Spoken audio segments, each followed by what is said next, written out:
கர்த்தருடைய பரிசுத்த நாமத்துக்கு மகிமை உண்டாவதாக. இந்த ஆடியோ உங்களுக்கானது. பாஸ்டர் தாமஸ் ராஜ் அவர்களே, ஆவடி சென்னையில் ஊழியம் செய்து கொண்டிருக்கிற, பக்தவச்சலபுரத்தில் ஊழியம் செய்து கொண்டிருக்கிற பாஸ்டர் தாமஸ் ராஜ் அவர்களுக்கு உண்டான ஆடியோ இது. வேத வசனம் ஒரு நாளும் பொய்யாகாது, ஒரு நாளும் வீழ் போகாது. இது ஜீவனுள்ள வார்த்தை. வானமும் பூமியும் ஒளிந்து போனாலும் என்னுடைய வார்த்தை ஒளிந்து போகாது என்று சொன்ன கர்த்தர் தன்னுடைய வார்த்தையை அருமையான இந்த வேத வசனத்தில் எழுதி வைத்திருக்கிறார். பொதுவாக கர்த்தரை நாம் சோதிக்க வேண்டாம் என்றுதான் வசனம் கூறுவதை நாம் பார்த்திருக்கிறோம். ஆனால் இங்கே ஒரு வாக்குத்தத்தம் நம்மை கர்த்தரை சோதித்து பார்க்குமாறு கேட்டுக்கொள்கிறது. அது மல்கியாவின் புஸ்தகம் 3ஆம் அதிகாரம் 10வது வசனம். உங்களுக்காக நான் படிக்கிறேன்.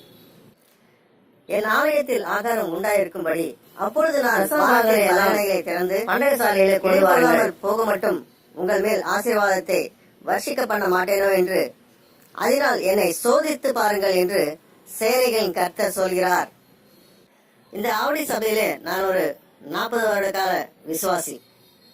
என்னுடைய காணிக்கைகளையும் தசமபாகங்களையும் என் வாழ்நாள் முழுவதும் தவறாமல் செலுத்தியவன்.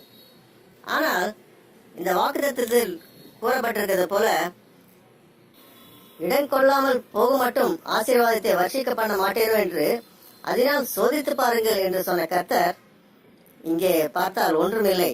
நிர்கதியாய் நிற்கிறேன். என்னுடைய கடைசி காலத்தில் நிர்கதியாய் நிற்கிறேன். அப்படி என்றால் நான் கொடுத்த காணிக்கைகள் தசமபாகங்கள் என்னவாயிற்று? கர்த்தர் ஒரு நாளும் பொய் சொல்ல மாட்டார்.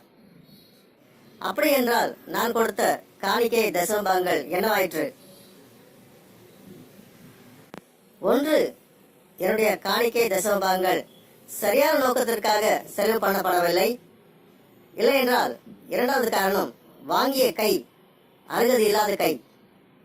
வாங்கிய நபர் தவறான நோக்கத்திற்காக செலவு செய்திருக்கலாம்.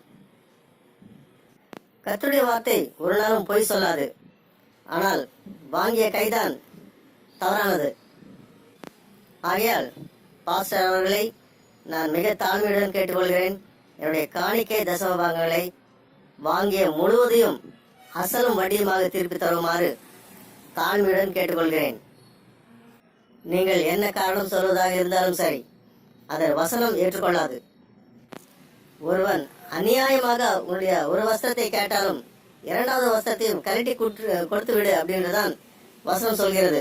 ஆனால் நான் இங்கே எதையும் அநியாயமாக கேட்கவில்லை. நான் கொடுத்த தசமபாகங்களையும் காணிக்கைகளையும் மட்டும்தான் கேட்கிறேன். அதை மட்டும் நீங்கள் ஒரு பைசாவும் தவறாமல் நீங்கள் கொடுக்குமாறு தாழ்மையுடன் மிக தாழ்மையுடன் கேட்டுக்கொள்கிறேன். நீங்கள் என்னுடைய விஷயத்தில் என்ன ஊழியம் செய்தீர்கள்? ஊழியம் செய்தவனுக்கு தான் இந்த ஊதியம். ஊழியம் செய்யாதவனுக்கு ஊதியம் எதற்கு? என்னை உட்கார வைத்து ஒரு முறை கூட பேசக்கூட இல்லை இந்த 40 வருஷத்திலே. அப்புறம் நீங்க என்ன பெரிய ஊழியம் செஞ்சிட்டீங்க? ஆகையால் அசலும் வட்டியுமாக முழு பணத்தை எடுத்தாங்க வைக்குமாறு தாழ்மையுடன் மிக தாழ்மையுடன் கேட்டுக்கொள்கிறேன். கர்த்தருக்கே மகிமை உண்டாவதாக.